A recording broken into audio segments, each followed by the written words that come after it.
Welcome back to Eye on Northwest Politics. Take a look at these numbers. Oregon's unemployment rate was at a record low 3.4% in August, holding steady since July, and lower than the national rate, which rose from 3.5% to 3.8%. This comes despite Oregon losing about 1,200 jobs, mostly in retail, construction, and business services. So what's happening with the Oregon economy, and where are we headed?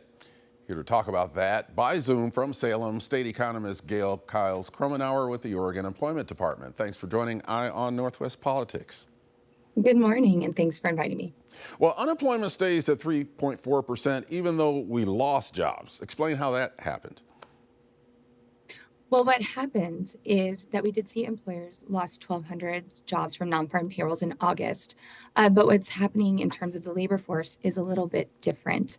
What we've seen is that since the beginning of this year, the labor force has declined a little bit by about 40,000 people. And so that is really what is underlying the unemployment decline, is that we've seen a little bit of decline in the labor force itself. So unemployment remains really low. And that's been pretty stable, but we're also seeing the size of the labor force drop a little bit. Okay, and is that because some people are moving out of state, or they're just leaving the labor force? We're not sure exactly what mix of reasons. We just get the number of people that are in the labor force. We have seen that one thing that's really driving it is retirements. The number of retirements is up notably this year.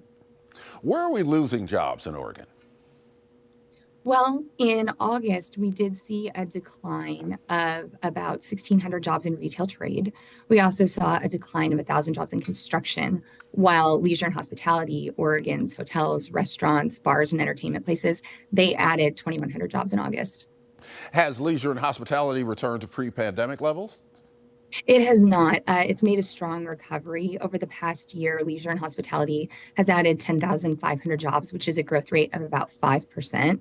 And that's compared to a little over 1% for Oregon's overall job growth. In what industries are they having a hard time hiring workers? I'm hearing that there are some issues with being able to staff up for a lot of companies. Yes, well, one of the things that we do here at the Employment Department is we conduct a job vacancy survey where we ask private employers every quarter how many job openings they have. So between about April and June in the spring of 2023, at any given time, Oregon's private employers had 69,000 job vacancies. That's down from those big peaks we saw in 2021 and 2022, where it got up as high as 100,000. But still, 69,000 is quite large by historical standards. Before 2020, the largest number of private sector job vacancies we'd seen was about 67,000. That was in the summer of 2017. So we're back down to what would have been considered a pre-pandemic record. And with the low unemployment we were just talking about, there's about one unemployed person for every job opening that's out there in Oregon. And that's making it really difficult for employers to find all the workers that they'd like to hire.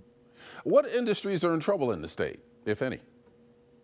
We have seen some declines over the past 12 months in a few sectors. The most notable is manufacturing has declined by about 4,000 jobs. We've also seen a decline of a little less than 4,000 in retail trade, and we're seeing declines in transportation, warehousing, and utilities of more than 3,000 jobs over the past 12 months. There's an emphasis on skilled workers right now. Is there a mechanism in place to train Oregon workers for the jobs that are available? I had the privilege yesterday of testifying at the legislature with the governor's office and also the director of the Workforce and Talent Development Board. And they talked about the many different initiatives they're pursuing to try to increase workforce training. One of them is the Future Ready Oregon investments that are being awarded to help get skilled workers into positions where employers need them. Locally, we've seen strikes and strike authorization votes in several industries, from teachers to nurses to auto workers. What is it about the local economy leading workers to say now is the time to ask for more money or better working conditions? One of the things with unemployment being so low and it being so difficult for employers to find enough workers is that they find themselves in a situation where they're needing to raise wages or increase benefits or do other things to compete for workforce. And so just generally, and this was true before the pandemic recession as well, when we were at record low unemployment at the end of 2019, we've seen a situation where it really has been a job seekers market, and job seekers have had a bit more, and workers have had a bit more leverage than they had historically when unemployment is low and employers are really needing to hang on to their workers. The state recently started the Paid Leave Oregon program. It allows workers to get paid time off for family leave, medical leave, or even domestic violence issues. How has that been received so far, and are people using it? What we've seen so far is that applications started in the middle of August and benefits started being paid in September. So between mid-August and September 26th, the Oregon Employment Department had received about 28,000 applications for paid leave Oregon benefits.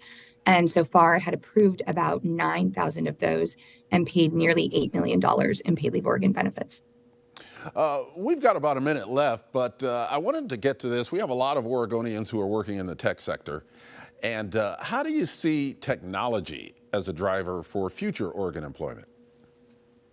Technology is an incredible and dynamic opportunity for Oregon and across the country. And one of the things that we see with technology is that it creates new opportunities, both in terms of new emerging jobs, and it also creates opportunities for jobs that may be disrupted by technology to learn how to either work alongside or be able to correct or enhance that technology along the way. So it creates a variety of opportunities, and Oregon is, I believe, a tech leader.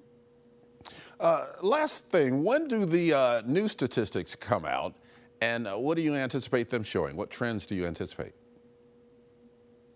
Well, so far, what we've seen in 2023 is that Oregon has averaged about 3,000 job gains each month. And we have seen that unemployment has remained really low generally over the past year or so.